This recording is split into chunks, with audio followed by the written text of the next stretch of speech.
안녕하세요. 경매 명심보감 365-5 제5강 채권은 남성, 물권은 여성 이란 주제를 가지고 강의를 진행하겠습니다. 지난 시간에 돈, 안돈, 안돈돈에 대한 주제였는데요. 문제풀이를 바로 하겠습니다. 문제풀이 문제지는 행천경매연구소 명심보감 코너에 게시가 되어 있는데요. 오늘은 세 분이 제출을 했습니다. 근데 세 분이 또 동일하게 세 개를 틀리셨네요. 70점을 맞으셨습니다. 세 분이. 그래서 공동 1위를 하셨는데요. 이분들의 성함을 발표하겠습니다. 조상길님, 백임란님, 윤태종님. 제가 보기엔 이번 문제가 좀 어렵다라고 생각은 했는데요. 아주 잘 맞으신 것 같습니다. 자, 그러면 문제를 보면요.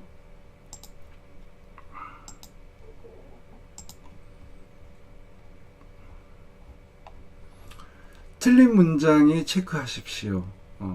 권리는 돈, 안돈, 안돈돈에 대한 권리로 나눌 수 있다.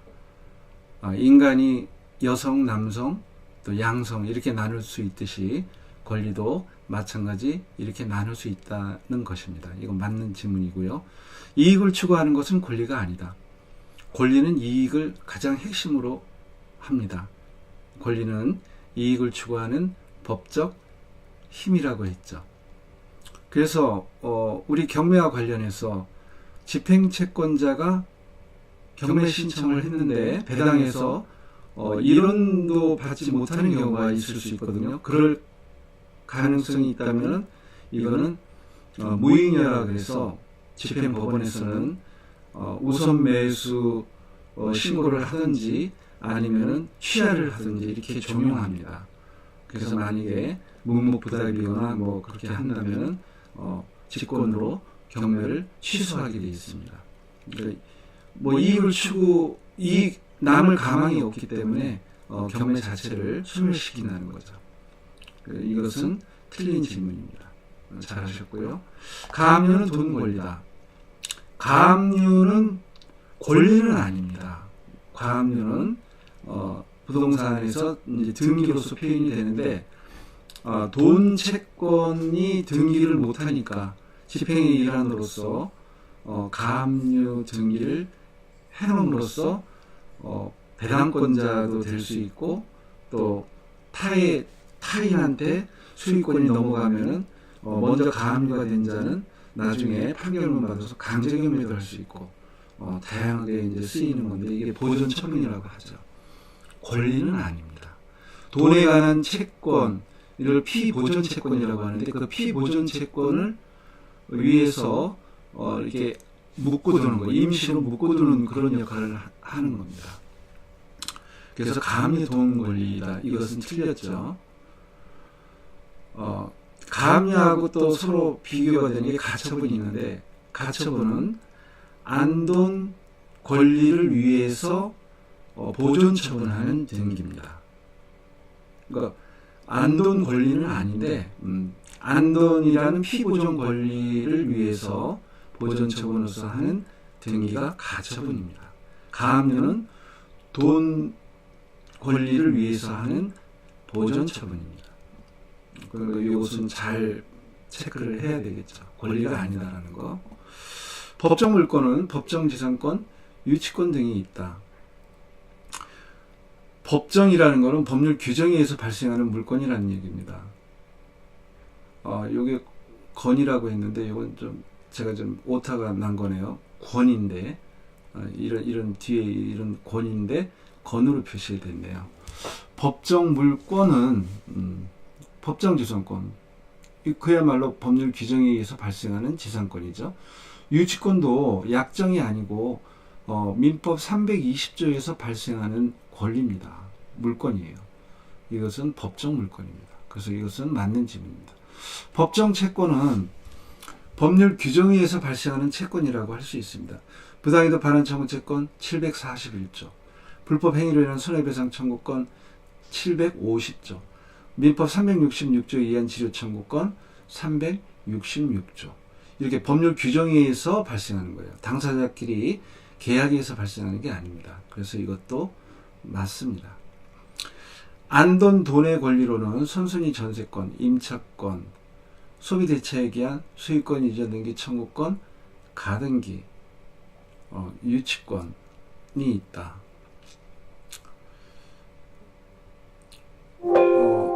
이 유치권도 이제 안돈 돈의 권리로 이제 분류가 되는데, 왜 그러냐면은 유치권에 기한 경매를 하면은 돈 채권자로서, 돈의 일반 채권자로서 배당을 받게 되거든요. 그리고 유치권은 소멸되고요.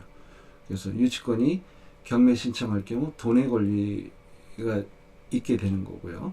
소비대차에 기한 소유권 이전 등기 청구권 가등기는 일단 소비대차라는 게 나중에 법원에 알려지면은 돈으로 되는 거고요. 이것이 법원에 알려지지 않으면은 안돈으로 그냥 보게 되는 겁니다. 그래서 안돈 돈으로 볼 수 있습니다. 이것도 맞는 질문이고요. 물권은 원칙적으로 등기할 수 있는데, 등기할 수 있는 물권으로서는 유치권, 점유권, 지역권이 있다. 이것은 틀렸는데 어디가 틀렸냐면은 지역권은 등기할 수 있는 권리입니다. 등기를 해야 지역권을 취득할 수 있어요. 민법상 물권은 8가지로 분류가 되는데 8가지 중에서 2가지는 등기를 못합니다. 그것이 바로 유치권, 점유권입니다. 그리고 질권은 동산질권은 등기를 못하는데 전당포에 시계 맡기는 것 같은 거, 그건 등기사항이 아니죠. 그렇지만 근저당을 질권으로 맡길 때 권리질권으로서는 등기를 할 수 있습니다. 그래서 이 지역권이 틀린 겁니다. 강제경매 개시결정, 임의경매 개시결정은 압류의 효력이 있으면 압류와 동일하다. 이거를 다 틀리신 것 같아요. 한 분은 맞으셨고, 한 분 맞으셨고, 2분은 틀렸어요. 이게 왜 틀렸냐면은 우리가 보통 강제경매 개시결정, 임의경매 개시결정은 압류의 효력이 있다라고 얘기는 합니다. 그렇지만 등기상의 압류는 조세채권으로서의 압류고, 그거는 달랑 그 압류 그 자체이고, 강제경매 개시결정, 임의경매 개시결정은 압류뿐만 아니라 현금화해서 배당까지 가라는 의미가 내포되어 있습니다. 그러니까 딱 압류하고 동일하다고 볼 수는 없습니다. 요게 틀린 거죠. 자, 임차권은 민법상 안돈 돈의 권리로서 배당 요구를 하여 배당에서 50%를 받는다면 남은 50%에 대해서 안돈의 권리를 행사할 수 있다. 이것도 좀 어려운 문제라고 생각을 하신 것 같은데요. 이런 지문들은 조사까지도 하나 의미를 파악하면서 읽어야 됩니다. 슬쩍 읽으면 함정이 있죠. 여기서 틀린 부분은 민법상이라는 게 틀린 겁니다. 민법상으로는 임차권은요, 그냥 안돈이에요. 순수한 안돈입니다. 그러니까 임차물을 사용 수익하는 권리예요. 그래서 민법상으로는 경매에 배당 요구도 할 수 없고, 그래서 배당도 받을 수도 없고, 또 반드시 등기를 해야 대항력을 행사할 수 있고, 점유와 전유 신고만 있다고 해서 대항력을 가질 수가 없습니다. 민법상으로. 그렇지만 주택이나 상가 건물은 각 보호법이 있죠. 임대차 보호법이 있어서 거기서 특별히 등기 없어도 대항력을 부여해 주는 겁니다. 그때 대항력을 부여받을 때 이거는 있어야죠. 전입과 전입신고. 상가 건물은 점유와 사업자 등록, 이게 있어야 되겠죠. 그리고 민법에서 인정하지 않는 배당 요구를 해서 돈으로서의 권리도 행사할 수 있어요. 그러니까 안돈 돈 형태의 권리로 승격이 되는 겁니다. 그리고 배당에서 만약에 대항력이 있는 사람이 50% 받았다면은 남은 50%에 대해서 대항력을 행사할 수 있다는 겁니다. 이걸 제가 이제 쌍칼이라고 하죠. 쌍칼. 그래서 이것이 틀렸습니다. 돈 등기 중 가장 선순위 등기를 말소 기준 등기를 한다. 돈 권리가 아니고 돈 등기 중 이랬습니다. 돈 등기 중. 돈 권리나 돈 권리는 여기에 말소기준 등기에 해당이 안 됩니다. 반드시 등기가 된 돈에 관한 등기가 된 그 권리나 또는 권리가 등기가 될 수 있죠. 또는 권리가 아닌 등기 이런 것들은 가장 먼저 설정된 것은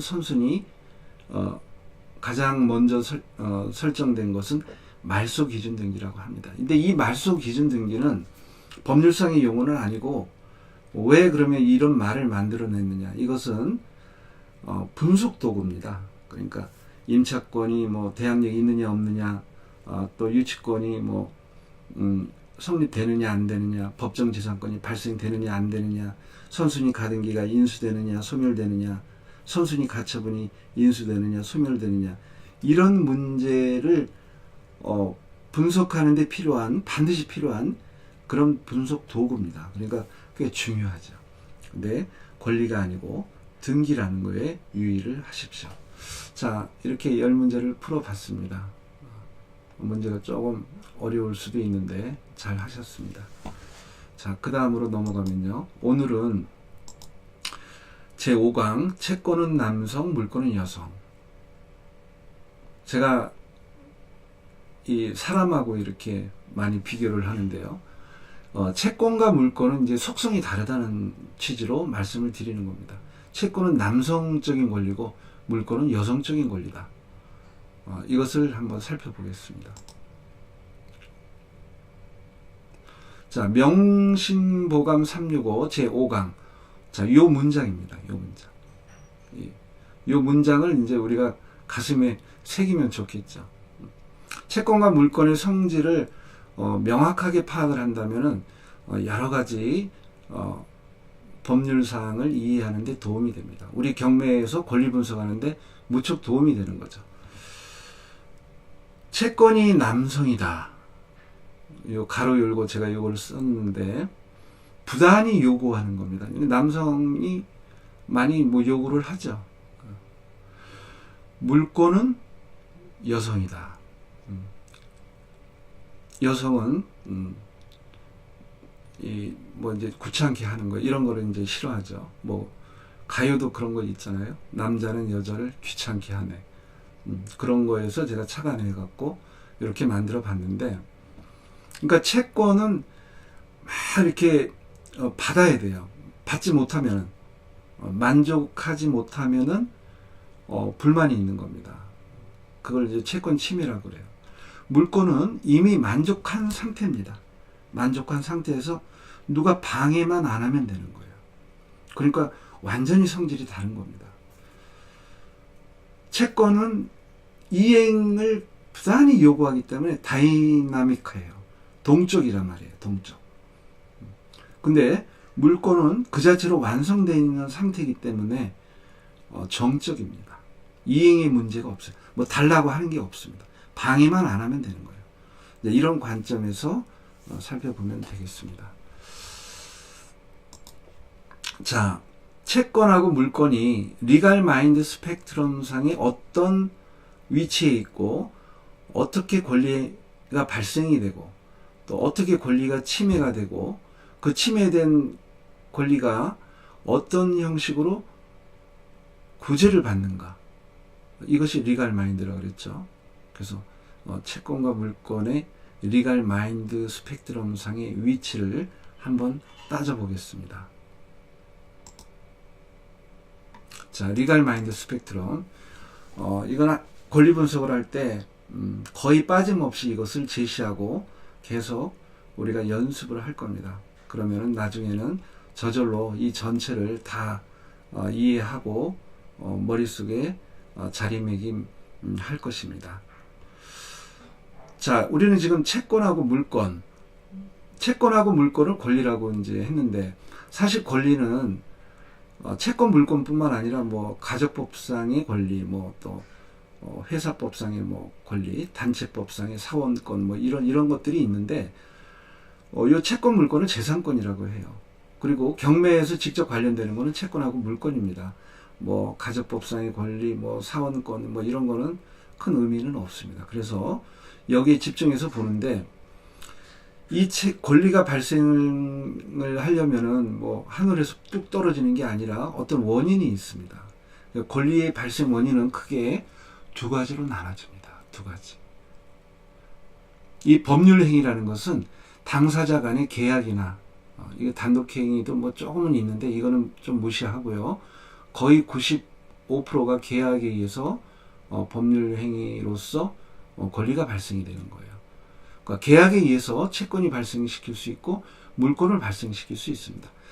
채권을 발생시킬 수 있는 계약을 채권 계약, 물권을 발생시킬 수 있는 계약을 물권 계약이라고 합니다. 그러니까 당사자 간에 이제 권리를 발생시키는 행위를 하는 겁니다. 법률 규정은 민법뿐만 아니라 민사특별법, 뭐 여러 이제 그 실체법에서 권리를 발생시키는 법률 규정이 있습니다.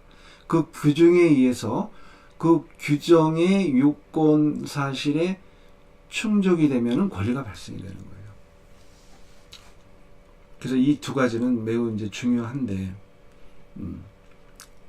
그래서 당사자 간의 계약에 의해서 채권 계약에 의해서 발생하는 것은 약정 채권, 또 법률 규정에 의해서 발생하는 채권은 법정 채권, 당사자 간의 물권 계약에 의해서 발생하는 약정 물권, 법률 규정에서 발생하는 법정 물권, 이렇게 나눌 수 있는데, 자, 우리는 아까 채권은 남성적, 물권은 여성적이라만 분류했지, 구체적으로 채권이 뭐고 물권이 뭐고에 대해서 종류를 나열하지는 않았습니다. 나열하지는 않았죠. 나열하지는 않은데 일단 그러면 간단히 한번 보겠습니다. 채권은 어떤 종류가 있고 물권은 어떤 종류가 있는가. 이것은 제가 작성한 교재인데요. 여기서 한번 보겠습니다. 여기는 지금 물권, 채권으로 나왔는데요. 저쪽에는 채권, 물권 순서니까 우리는 채권부터 보겠습니다. 채권을 보면요.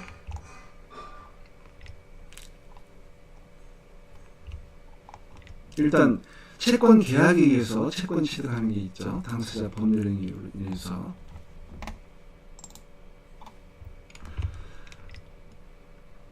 사실 채권은 무수히 많이 당사자가 사회 질서에 반하고 뭐 강행복기에 반하지 않는 한 다양한 형태의 채권 계약을 할 수 있습니다. 그런데 우리 민법은 전용 채권 계약으로 15가지를 제시해 줬거든요. 근데 우리 생활에서 사실은 이 범주를 크게 벗어나지는 않습니다.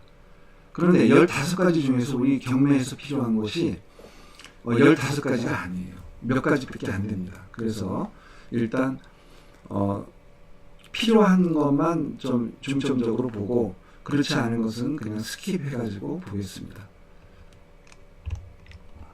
자, 일단 증여가 있고요. 증여는 뭐 남한테 증여하는 경우는 별로 없죠. 이제 부모가 자식한테 증여한다든지 이렇게 무상으로 재산을 주는 것을 증여라고 합니다. 이건 별로 크게 중요하지 않아요.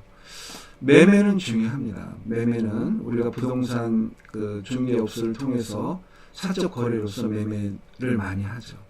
우리 경매 물건을 받아도 나중에 팔려면 매매를 많이 하게 됩니다. 그래서 이 매매는 굉장히 중요한 조문입니다. 매매라는 것은 당사자 일방이 재산권을 상대방에게 이전할 것을 약정하고 상대방이 그 대금을 지급할 것을 약정함으로써 그 효력이 생긴다. 이랬는데 이것은 제가 스크랩을 하면서 보겠습니다.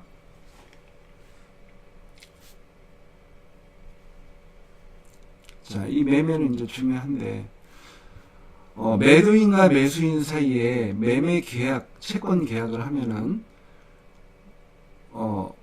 서로 권리가 발생이 됩니다. 근데 우리는 일단 매수인 측면에서 한번 보겠습니다. 매수인 측면. 매수인 측면에서는 매매 계약을 하면은 바로 소유권 이전 등기 청구권이 발생합니다. 소유권 이전 등기 청구. 소유권을 이전해 달라는 청구권이 발생하게 됩니다. 그러다가 잔금 시점에서는 매수자가 잔금을 주고 매도인이 소유권 이전 서류를 주면서 법무사한테 이제 뭐 위임을 하게 되죠. 그리고 법무사가 이제 등기를 이렇게 하게 되고요. 근데 요 시점은 어떤 요식행위는 없지만 이것은 물권 계약으로 봅니다. 소유권을 이전하는 계약으로 봅니다. 물권 계약. 그러니까 매매 계약으로 소유권 이전이기 청구권이 생기고 요 잔금 수수하면서 서류하고 주고받으면서 보이지 않는 물권 계약으로 인해서 등기함으로써 소유권이 취득이 됩니다. 그러니까 물권이라는 소유권은 물권 계약이 있어야 취득이 되죠. 근데 이 소유권 취득하는 시점은 등기 시점입니다. 등기 시점이라는 거. 취득 시기입니다. 취득 시기. 자, 교환은 뭐 물물 교환이라고 생각하시면 되고 이거는 크게 의미가 없으니까 시간이 있으신 분들은 이것까지 좀 보시고, 지금 제가 법조문만 써놨는데요. 이것은 이제 인터넷 들어가셔서 확인을 개념 같은 거 이제 확인을 해가지고 숙지하시면 좋겠습니다. 그다음 소비대차도 뭐 경매에 직접적이진 않지만 중요한 겁니다. 이 소비재차는 돈을 꿔주는 관계를 얘기하는 거예요. 그래서 돈을 빌려 받는 사람, 돈을 빌려 주는 사람, 그 관점이 있는데, 일단 돈을 빌려주는 사람을 이제 대주라고 하는데요. 대주. 돈을 빌려주는 사람. 은행 같은 경우죠. 대주가 소비대차 계약을 체결하면은 어떤 채권이 생기냐면은, 이건 다 채권 계약이니까 채권이 발생하겠죠. 요것은 대주는 대여금 반환 채권이 생깁니다. 대여금 반환 채권. 사용대차는 이제 무상으로 이제 임대차하고의 관계에서 임대차는 유상이고 사용대차는 이제 무상으로 이제 취급을 합니다. 그리고 돈이 아니고, 이건 돈인데요. 이건 돈인데 이거는 돈이 아니고 안돈입니다. 물건이에요, 물건. 안돈. 안돈을 무상으로 사용 수익하게 하는 거. 요 사용대차에서도 사용하게끔 빌려주는 사람, 이것은 목적물을 반환 채권이 있겠죠. 나중에 일정한 기간 지나서 목적물을 반환받을 채권이 있죠. 소비대차도 일정한 기간 지나서 나중에 뭐 원금하고 이자하고 반환받을 그런 채권이 있습니다.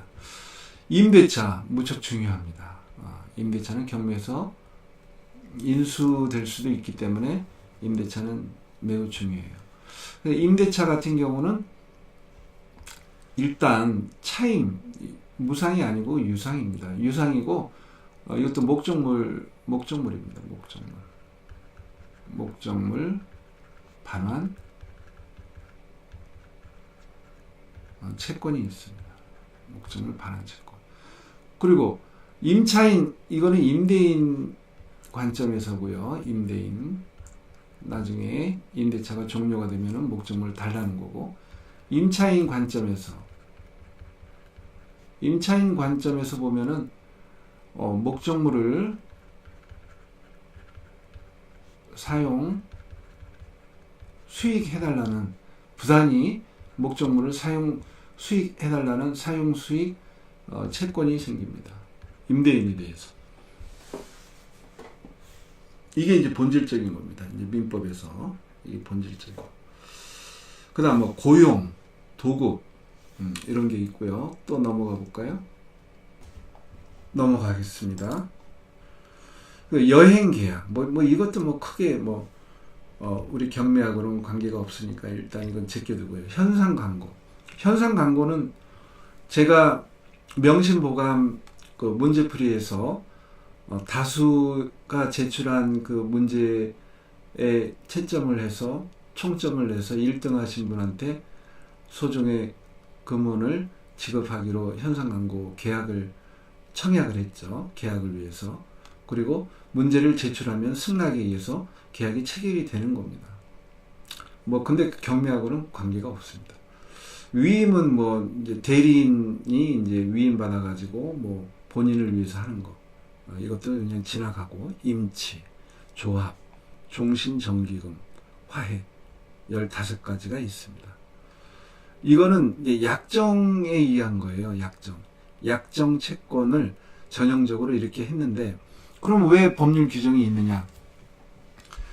약정 채권을 하더라도 당사자가 꼼꼼히 다 챙길 수가 없으니까 보충 규정으로서 민법은요, 당사자가 계약을 하는 거를 우대하고, 그리고서 당사자가 빠뜨리는 부분은 민법의 이 15가지 그 채권 계약에 법률 규정이 보충을 해줍니다. 그런 의미로 생각하시면 돼요. 그러니까 법정 채권이 아닙니다. 이거는. 자, 그 다음에 법정 채권을 한번 보겠습니다. 법정 채권은 아까도 제가 잠깐 말씀을 드렸는데, 366조 법정지상권에 만약에 뭐 해당이 된다면은 법률에 의해서 건축주가 토지를 정당하게 사용하는 지상권을 취득하게 되는데, 공짜로 사용하는 게 아니라 지료는 내야 된다는 겁니다. 지료는 당사자의 청구에 의해서 법원이 이를 정한다. 이렇게 돼 있죠. 그래서 요 지료 청구라는 것은 법정 채권이 되는 거죠. 법에서 정한 거니까. 당사자가 지료 약정을 한 게 아닙니다. 그래서 법정 채권이라는 겁니다.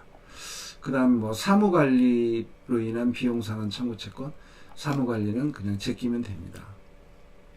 그리고 부당이득 반환 청구 채권, 이거 되게 중요하죠. 2번 물건 유형에서 경매는 이게 약방의 간주처럼 나옵니다. 그래서 741조 부당이득 반환 청구, 무척 중요한 조문이니까 잘 아셔야 됩니다. 그리고 750조 불법행위로 인한 손해배상 채권도 법정 채권입니다. 그래서 채권은 약정 채권, 법정 채권 이렇게 나눌 수 있고요. 또 거기다가 돈이냐 안 돈이냐도 또 같이 분류를 해야 좋습니다. 돈이냐 안 돈이냐. 전 시간에 말씀드린 돈 채권이냐 안 돈 채권이냐, 이것까지도 분류하면 좋죠. 자, 그 다음 물건을 보겠습니다. 물건은 이제 약정 물건을 보게 되는데, 약정 물건이라 하더라도 마음대로 물건 계약을 할 수가 없습니다. 물건의 내용은 법에서 딱 정해져 있어요. 그걸 물건 법정주의라고 하는데, 약정 물건을 체결한다 하더라도 그 테두리 내에서 약정 물건을 체결하라는 거예요.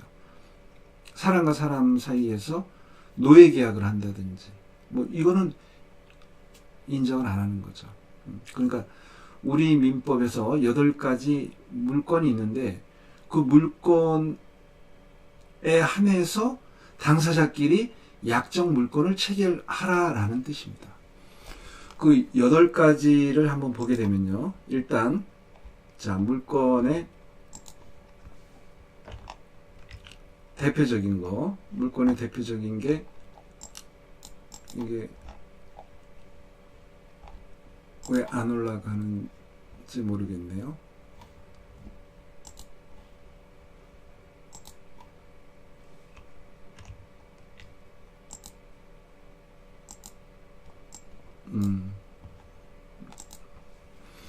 이제 소유권이 있습니다. 이제 소유권은 3가지 권능이 있는데, 사용할 권능, 또 수익할 권능, 또 처분할 권능, 이렇게 있는데요.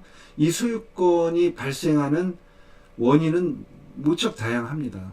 뭐 증여, 매매, 환매, 교환, 신탁, 대물 변제 계약, 뭐 이런 거를 통해서 소유권이 발생돼요. 이건 약정 약정 소유권이라고 이제 볼 수 있어요. 약정에 의해서 발생하는 소유권. 물론 법률에 의해서 발생하는 소유권도 있습니다. 또 지상권은 지상권 설정 계약이라는 물권 계약을 통해서 지상권이 발생이 됩니다. 약정 지상권. 지역권도 마찬가지. 지역권 설정 계약을 통해서 지역권이라는 것이 발생됩니다. 근데 이것은 다 등기를 해야 돼요. 소유권, 지상권, 지역권은 약정 그 물권은 등기를 해야지만이 그 권리를 취득할 수 있습니다. 등기 시점에서 권리 취득이 되는 거예요. 그 매우 중요한 말입니다. 자, 그리고 질권 설정 계약. 이것은 두 가지가 있다 그랬죠. 질권은 동산질권과 권리질권이 있는데, 권리질권은 등기사항이고 이렇게 동산질권은 또 등기를 할 수가 없습니다. 동산이니까. 그래서 물권 계약으로서의 질권 설정 계약을 하고 질권을 취득하게 됩니다. 또 근저당권은 근저당권 설정 계약을 해서 근저당권을 이라는 물권을 등기함으로써 취득을 하게 되는데, 이런 것이 다 물권 계약입니다. 이게 다 물권 계약이고, 소유권만은 채권 계약과 물권 계약이 혼합해 있다고 보면 됩니다. 발생 원인이 탈락 물권 계약으로 약정 소유권이 발생되는 예는 없고, 채권 계약 속에 물권 계약이 잔금 치를 때 포함돼 가지고 등기함으로써 소유권을 취득하게 됩니다.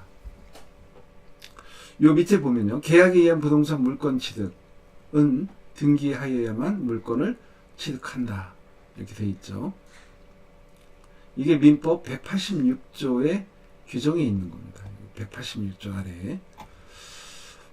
다만 질권은 동산질권과 권리질권으로 구분될 수 있고, 질권의 대상인 권리가 등기되어 있는 경우 권리질권을 등기할 수 있다. 보통 이제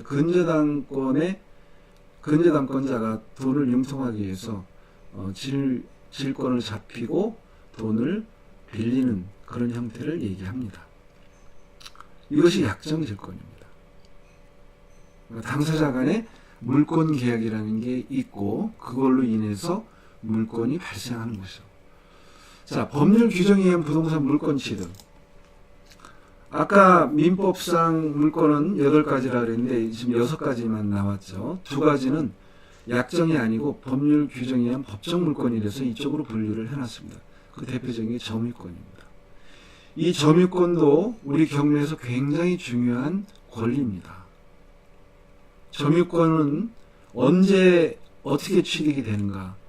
점유권은 아주 독특합니다. 점유권은 물건에 대한 사실상 지배만 있으면 됩니다. 그러니까 자기가 점유해야 될 어떤 권리가 있지 않아도 된다는 거죠. 점유해야 될 어떤 권리가 없어도 그냥 사실상 지배만 하면은 점유권이 있는 겁니다.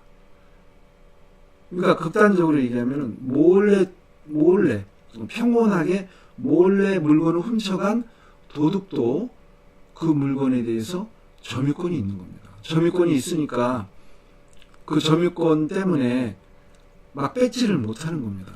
어떻게 뺏어야 돼요?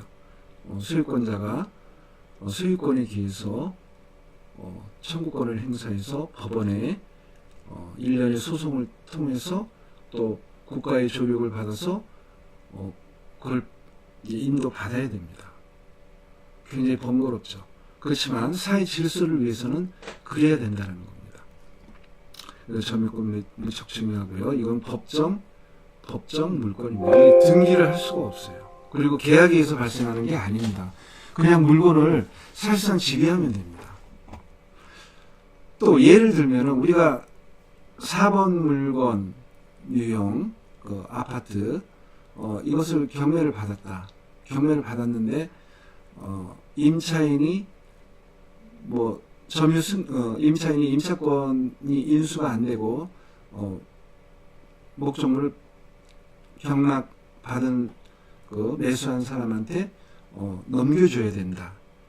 이런 상태에서 안 나가고 버티지 않습니까? 그렇지만 그 사람은 점유권이 있는 겁니다. 점유권이 있어요. 왜? 그 사실상 지배하고 있지 않습니까?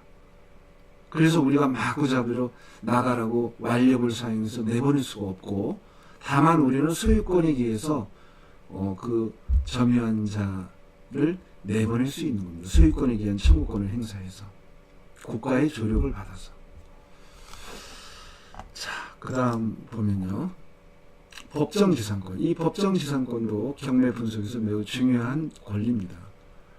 경매를 통해서 갑자기 토지와 건물의 소유자가 달라졌을 때 보통 이제 366조의 요건에 해당되는가를 따지는데, 366조에 해당이 되면은 건축주는 토지에 대해서 법정 지상권을 취득한다라고 되어 있습니다. 그러니까 이것도 이제 지상권이니까 정당한 권리, 점유할 권리를 취득하게 되는 거죠. 그러니까 이 법정 지상권 분석할 때 이 법정 물권으로서 366조를 보게 되는 겁니다. 그 다음 관수상 법정지상권은 366조에 해당은 안 돼요. 해당은 안 되지만 유사한 내용을 가진 겁니다.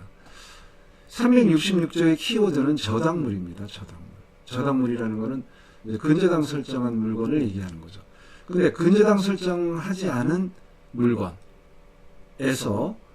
매매나 강제경매, 공매 뭐 이런 걸로 토지 소유자와 건물 소유자가 달라질 경우, 또 철거 특약이 없을 경우에는 이때는 판례는 366조를 유추 적용하자라고 하는 겁니다. 판례가. 이 판례법이라는 건 관습상이라는 관습법하고 같은 말이라고 보시면 됩니다. 그래서 관수상 법정지상권이라고 한 거고요. 분묘기지권 역시 판례가 인정하는 건데, 이거는 366조를 뭐 바로 적용하자는 얘기는 아니고, 좀 유사한 지상권하고 유사한 그런 구조로 되어 있습니다. 이건 뭐 나중에 자세히 볼 기회가 있을 겁니다. 자, 그 다음에 여기서부터는 경매하고 그렇게 관련은 없지만 그래도 발생할 수 있는 법정 물건을 이제 여기다 기재를 했는데 간단히 보겠습니다. 피상속인이 사망했다. 그러면 뭐 상속인들이 사망 시점부터 소유권이 취득이 되는 겁니다. 계약 뭐 이런 거 없잖아요. 상속으로 법률 규정에 의해서 소유권 취득한다. 수용도 마찬가지고요. 그리고 공유물 분할 청구에 의한 이 소유권 취득도 역시 법률 규정에 의한 부동산 물권 취득으로 봅니다. 그 확정 판결이 됐을 때, 판결이 확정됐을 때 이때 소유권 취득한다. 등기는 필요가 없습니다. 여기 보시면은 아까 약정 물권은 당사자의 법률 행위로 인한 약정 물권 계약은 법률 등기를 해야지, 반드시 등기를 해야 물권을 취득한다 그랬는데, 이렇게 법률 규정에 의한 부동산 물권 취득은 등기를 요하지가 않고 법률 규정에 소유권 취득 시기가 나와 있습니다. 우리가 경매를 통해서 하는 목적이 뭡니까? 매각 물건의 소유권을 취득하는 거죠. 근데 그 매각 물건의 소유권은 약정으로 소유권 취득하는 게 아니고 민사집행법 절차에서 그 법률 규정에 의해서 소유권을 취득하는 건데, 민사집행법에는 매각대금을 납부한 때 소유권 취득한다라고 되어 있습니다.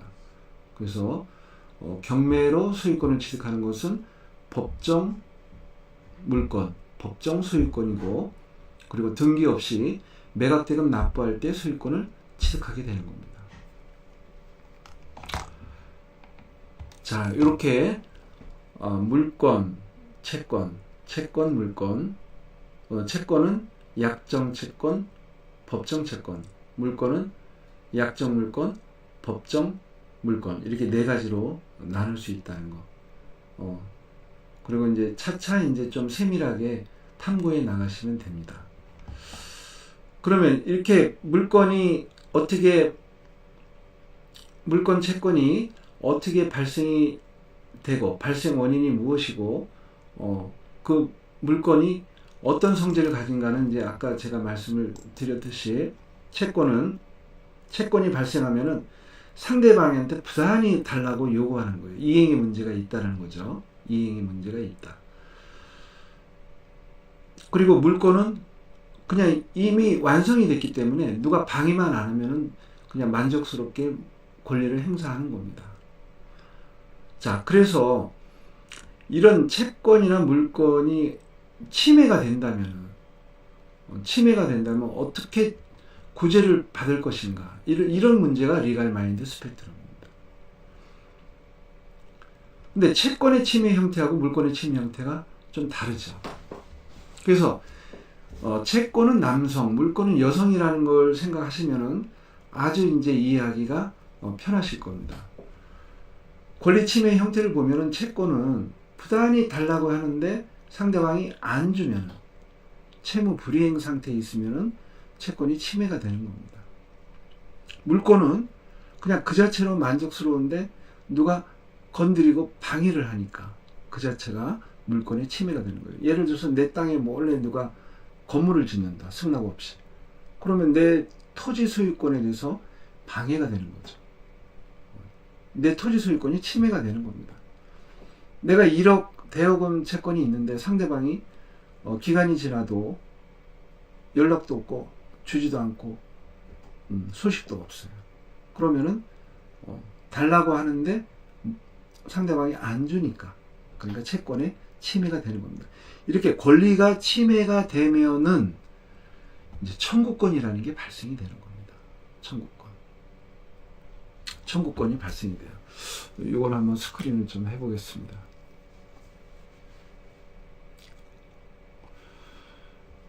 권리 구제 절차에 나갈 때는 반드시 이 청구권이라는 거를 우리는 점검을 해야 됩니다.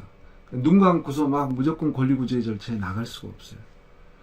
그래서 내 권리가 무엇이고 내가 권리가 침해가 됐는가를 확인해 보고 그로 인해서 나는 어떤 청구권이 발생이 되는가를 따져봐야 되는 거죠.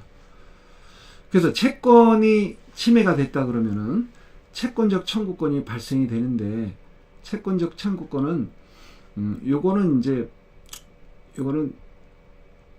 계약 해제 청구권이라는 건 있는데 요거는 좀 생각하지 마시고요. 강제 이행 청구권만 생각을 일단 해보십시오.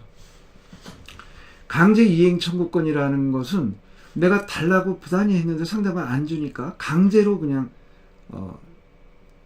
달라고 하는 것에 대해서 목적 달성을 하려고 하는 겁니다. 강제 이행 청구권. 그리고 물건이라는 것은 안정적으로 만족스러운 상태였는데 누가 방해하고 건드리니까 물권적 청구권이 발생이 되는데, 물권적 청구권은 이렇게 세 가지가 있습니다. 세 가지. 목적물 반환 청구, 물건을 뺏겼을 때, 내가 점유를 못하고 있을 때, 방해 배제 청구, 내 물건에 방해 상태에 있을 때, 방해 예방 청구, 내가 지금 방해 받을 것 같은 느낌이 들 때, 요거는 이제 공사 중지 청구인데요. 공사 중지, 방해 예방은 옆집에서 막 토파기를 너무 심하게 하고 제대로 그 방어막을 안 쳐가지고 내 집이 막 벽이 금이 가고 막 무너지려고 그래요. 뭐 이런 것을 얘기합니다. 근데 이 방해 예방 청구는 우리 경매 분석하고는 조금 뭐 동떨어져 있으니까 요거는 논외로 하겠습니다. 근데 이 두 가지는 굉장히 중요하죠. 목적물 반환 청구권, 방해 배제 청구권. 목적물 반환 청구권은 통상 소유권이 방해를 받으면은 213조 규정에 의해서 목적물 반환 청구권을 행사하고요. 방해 배제 청구권은 214조에 의해서 행사합니다. 이런 조문도 잘 아시면 좋겠습니다. 그리고 강제이행 청구권은 계약 내용이나 계약 내용하고 요 계약을 보충하는 그 전형 계약 15가지 있다 그랬죠? 거기에 그 보충 규정, 민법 규정, 요것이 요 강제이행 청구권의 근거 규정이 되는 겁니다. 자, 이렇게 청구권이 특정이 되면은 권리구제 절차가 아주 쉬워요. 청구권을 제대로 특정을 못 시키고 주장 입증을 하지 못하는 단계에서는 권리구제 절차가 아주 힘듭니다. 질 수도 있어요. 그러니까 이때 확실하게 주장 입증할 수 있는 것을 다 챙겨놔야 됩니다. 자, 여기까지 보셨는데요. 좀 제가 추상적인 말씀을 계속 드린 것 같아서 예를 하나 들어보겠습니다.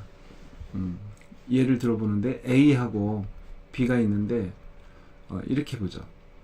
소비대차 계약을 했습니다. A가 1억을 꿔주고 B는 1년 후에 1억하고 연 15% 이자를 주기로 약속을 했습니다. 그러면은 A는 1년 동안은 기다려야 되겠죠. 근데 이 A 대주는 어떤 권리가 발생이 될까요? 물권일까요? 채권일까요? 또 어떤 내용의 권리일까요? 이것은 아까 대여금, 반환, 대여금, 반환, 물권이라는 건 없습니다. 그러니까 이렇게 생각하시면 됩니다. 물권은 법으로 정해져 있어요. 엄격하게. 그것이 우리 민법은 8가지라고 그랬죠. 그 8가지 제외한 것은 다 채권이라고 보시면 됩니다. 8가지 제외한 재산 권리는 다 채권이다. 대여금, 반환 채권이 되는 거죠. 그리고 이렇게 보시면 돼요. 반환해 달라고 하는 건 부산히 달라고 하는 거죠. 부산히 달라고 하는 거니까 이것은 채권이죠. 뭐 지상권, 그러면 이미 그 땅을 내가 배타적으로 사용을 할 수 있는 권리가 있는 거예요. 그러면 달라고 하는 게 아니겠죠. 그냥 내가 사용하면 되는 거죠. 지상권이라는 물권과 채권 다르죠, 내용이. 그러니까 대여금, 반환 채권입니다. 이제 소비대차 계약으로 이렇게 하면은 이런 약정 채권이 발생이 되는 거예요. 그리고 만약에 이제 뭐 1년 후에 안 주면은 이렇게 이제 침해가 되는 거죠. 침해가 돼서 돈을 강제로 달라고 이제 하는 거죠. 돈을 강제로 달라고 한다. 대여금이라는 건 돈 채권이죠. 돈 채권, 안 돈 채권 뭐 이런 거 이제 구별해야 되는데 돈 채권이잖아요. 그러면 여기서 이제 권리 구제 절차를 어떻게 가느냐? 보존 처분을 보통 하게 되는데 보존 처분에서 가압류하고 가처분이 있는데 어떤 걸 하게 될까요? 돈은 가압류로 합니다. B가 아파트가 하나 있습니다. 아파트. 근데 이 아파트를 몰래 빼돌리면은, C한테 빼돌리면은 얘한테 돈 받을 길이 없잖아요. 그러니까 빨리 이 아파트에다가 보존 처분을 하는데 이때 하는 게 가압류입니다. 가압류. 가처분은 안돈에 대해서 하는 거고 안돈 채권에 대해서 하는 겁니다. 가처분은. 그러니까 가압류를 하고, 그리고 소송을 하게 되는데 이 소송을 왜 하느냐? 바로 집행이 안 돼요. 판결문이 있어야 집행을 할 수 있습니다. 그래서 이 소송을 하는데 이 소송은 대여금 반환 청구 소송이라고 하면 돼요. 대여금 반환 청구권에서 권자를 빼고 소송자를 붙이면 됩니다. 그러면 대여금 반환 청구 소송이 되는 거죠. 그럼 여기서 승소하면 판결문이 나옵니다. 이 본안소송에서 원고로서 대여금 반환 청구소 제기한 자를 원고라 그러는데 뭐에 집중하면 되냐면은 이 청구권이 나한테 있다. 대여금 반환 청구권이 나한테 있다. 그래서 강제 이행 청구한다. 라는 것만 주장 입증하면 되는 거예요. 청구권만. 청구권을 주장 입증하는 겁니다. 소송이라는 것이. 소송에서 원고가 할 수 있는 거는 청구권이 있다라는 주장 입증을 하면 끝나는 거예요. 자, 그러면 이게 판결문이 이렇게 나왔고 이 판결문으로 이제 강제 집행을 해야 되는데 그럼 무슨 집행을 하느냐? 돈 집행이 있고 안 돈 집행이 있는데 여기서는 돈 집행을 한다는 겁니다. 판결문 거죠. 왜? 돈이니까. 그러니까 돈은 처음부터 이렇게 돈으로 흘러가야 됩니다. 안돈은 안돈으로 흘러가고, 안돈 돈은 가다가 어느 경우에 또 돈이 되면 다시 돌아와서 돈으로 다시 시작을 해야 돼요. 안돈으로 가다가 전국적으로 돈으로 확정이 되면 다시 돈으로 다시 시작을 해야 돼요. 이게 리갈 마인드 스펙트럼입니다. 그래서 여기 돈 지평에서도 채무자가 이런 재산 중에 어떤 거 있으면 아무거나 할 수 있습니다. 그러니까 재산을 다 환가할 수 있다는 거죠. 부동산 이 아파트가 있다면은 요 A는 판결문을 첨부해서 부동산 강제경매 신청을 하게 됩니다. 그걸 안돈 집행이라는 거는 한번 또 예를 하나 들어보겠습니다. 자, 매매를 하게 되면은 매수인은 매매 계약을 하면은 매수인은 어떤 권리, 어떤 채권이 발생이 될까요? 매매 계약은 채권 계약이니까 이제 채권으로 가는데 법률 규정이 아니고 약정 채권으로 가죠. 근데 어떤 권리가 발생이 될까요? 아까 소유권을 이전해달라는 이전 청구 채권이 발생합니다. 그래서 나중에 잔금 치를 때 이전 서류를 제출할 의무가 생기는 거예요. 이전 서류 제출하고 잔금을 이렇게 치르잖아요. 그러니까 결국은 물권 계약을 해달라는 겁니다. 물권 계약을. 이거는 요식행위는 아니지만 이건 물권 계약으로 봅니다. 수익권 취득하려면 물권 계약이 있어야 되니까. 물권을 취득하려면 물권 계약이 있어야 되고, 채권을 취득하려면 채권 계약이 있어야 되고, 이렇게 되는 거거든요. 그래서 채권으로서 소유권 이전 등기 청구 채권이 생깁니다. 그런데 잔금날 연락해도 안 오고 하니까 이제 안 주려고 작정을 한 거죠, 매도인은. 그래서 채권 침해가 됐고 강제로 소유권을 이전 받으려고 이제 청구권을 행사할 때 처분금지 가처분 안돈으로 가는 겁니다. 이렇게 피보존 권리를 소유권 이전 등기 청구 채권으로 해서 부동산 처분금지 가처분을 하는 거예요. 부동산 처분 금지 가처분. 그러니까 부동산 등기부에 소유권을 다른 데다 넘기지 말라. 그러니까 소유권에 관련된 사항이죠. 그러니까 갑구에, 이것도 갑구에 처분금지 가처분 등기를 하는 겁니다. 그리고 여기 이제 권에다가 소송자를 붙이라 그랬죠. 소유권 이전 등기 청구 소송을 이제 이렇게 하게 됩니다. 그러니까 판결문이 나오고 이거는 확정이 되면은 돈 집행이 아니고 안돈 집행으로 갑니다. 안돈 집행은 1대1 집행이에요. 이미 애당초부터 어떤 특정 목적물이 특정돼 있어요.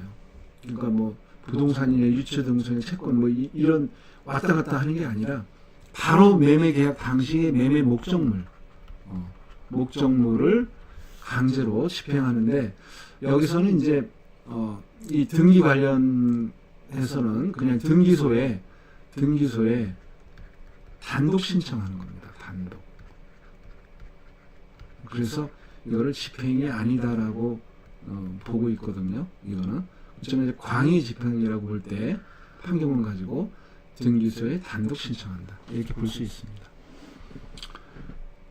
자, 그래서 우리가 바라보는 권리는 딱 두 가지, 채권과 물권이 있는데 이 채권과 물권의 성질에 따라서 청구권이 내용이 달라지고, 또 권리 구제 절차에 있어서 보존 처분, 분할 소송, 또 강제 집행의 형태가 달라집니다. 이것은 이제 계속 반복적으로 하면은 우리가 권리 분석하는데 매우 유익한 그런 도표가 될 겁니다. 그래서 이제 앞으로도 계속 반복적으로 하겠습니다. 자, 한 가지 말씀드릴 사항이 있는데요. 제가 이제 토요일하고 일요일 저녁에 명심보감 방송을 하는데 이 문제풀이가 이제 시간을 많이 잡아먹기 때문에 좀 문제풀이를 별도로 사례 연습하고 사례 연습도 좀 필요할 것 같습니다. 그래서 수요일 오후 8시에는 사례 연습과 문제풀이를 몰아서 토요일 거하고 일요일 거를 몰아서 이때 시작을 하겠습니다. 그래서 실질적으로 경매 학습에 도움이 되는 그런 방송이 되기를 바라면서 이상 오늘 명실보감을 강의를 마치겠습니다. 감사합니다.